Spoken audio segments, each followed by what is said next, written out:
আসসালামু আলাইকুম। Lutfa village cooking এ নতুন একটি পর্ব দেখার জন্য আপনাদের সবাইকে স্বাগতম জানাচ্ছি। তো আজকের পর্বে থাকছে ইনস্ট্যান্ট নুডলস দিয়ে কিভাবে আপনারা পাকোড়া তৈরি করবেন। স্বল্প সময়ে অল্প উপকরণে কিন্তু এই পাকোড়াটা বাসায় আপনারা ঝটপট তৈরি করে নিতে পারেন। আর এই পাকোড়াটা খেতে কিন্তু বেশ দারুণ লাগে। তো আজকে পাকোড়াটা তৈরি করব রান্না করা যে নুডলসটা থাকে সেই নুডলসটা দিয়ে। তো এই পাকোড়ার রেসিপিটা অবশ্যই বন্ধুরা না টেনে সম্পূর্ণ ভিডিওটা দেখবেন, তাহলে কিন্তু যারা নতুন রাঁধুনি তারাও কিন্তু একবার দেখেই পাকোড়াটা তৈরি করে নিতে পারবে। তো আশা করছি রেসিপিটা আপনাদের কাছে খুবই ভালো লাগবে। আর ভালো লাগলে প্লিজ আপনাদের কাছে একটা অনুরোধ রইল, ভিডিওটা লাইক দিয়ে দেখবেন। আর অবশ্যই ভালো লাগলে আমার চ্যানেলটাকে সাবস্ক্রাইব করে পাশে থাকা বেল আইকনটিও ক্লিক করে রাখবেন। আর যারা যারা অলরেডি কাজটা করে নিয়েছো তাদেরকে কিন্তু অসংখ্য ধন্যবাদ। তো বন্ধুরা চলো পাকোড়ার রেসিপির জন্য প্রথমে নিচ্ছি এখানে আমি নুডলস। তো নুডলসটা আমি সকালে রান্না করেছিলাম, তাই বিকেলে এটা দিয়ে আমি পাকোড়া তৈরি করে নিচ্ছি। এখানে কিন্তু অনেকটা নুডলস রয়ে গিয়েছে, তাই এটা ফেলে না দিয়ে এভাবে ঝটপট পাকোড়াটা তৈরি করে নিতে পারবে। তো এখানে দিয়ে দিচ্ছি 1/3 কাপ পরিমাণ বেসন, চাইবো দিয়ে দিচ্ছি 2 টেবিল চামচ ধনে পাতা কুচি, আর দিচ্ছি এখানে 1 চামচ পরিমাণ নুডলসের মশলা,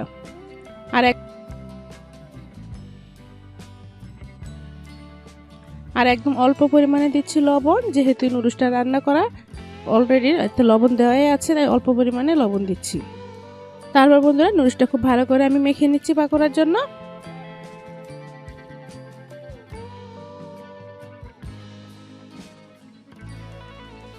তো নুডলসটা একদম মাখা হয়ে গেছে, এখন চলে যাচ্ছি সরাসরি চুলায়।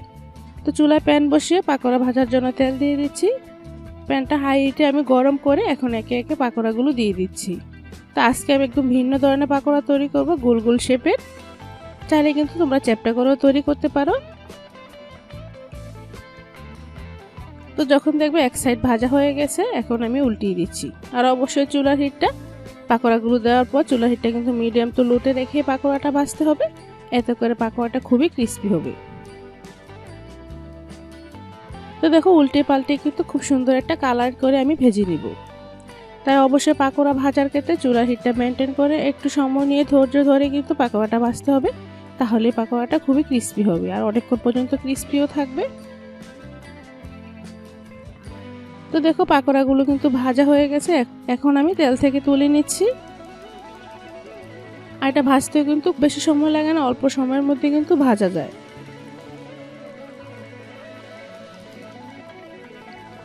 তো সেম ভাবে বাকি পাকোড়াগুলো কিন্তু আমি একে একে দিয়ে নিচ্ছি।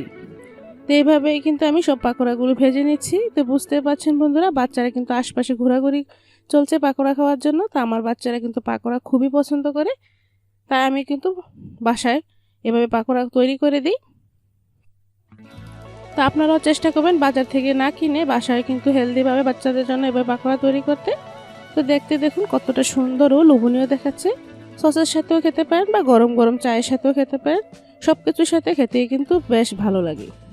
তো সহজভাবে পাকোড়া রেসিপিটা আপনাদের কাছে কেমন লেগেছে? যদি ভালো লেগে থাকে প্লিজ লাইক কমেন্ট শেয়ার করবেন, আর আমার চ্যানেলটা সাবস্ক্রাইব করে অবশ্যই আমার পাশেই থাকবেন। তো আপনাদের সাপোর্ট পেলে আমি আরও এরকম নতুন নতুন ভিডিও করতে আগ্রহী হব। আর যারা বন্ধুরা ফেসবুক পেজ থেকে দেখছেন তারা অবশ্যই বন্ধুরা আমার পেজটাকে ফলো দিয়ে রাখবেন। তো আজ এখানে শেষ করছি, পরবর্তী ভিডিও দেখার আগ পর্যন্ত সবাই ভালো থাকুন, সুস্থ থাকুন। আল্লাহ হাফেজ।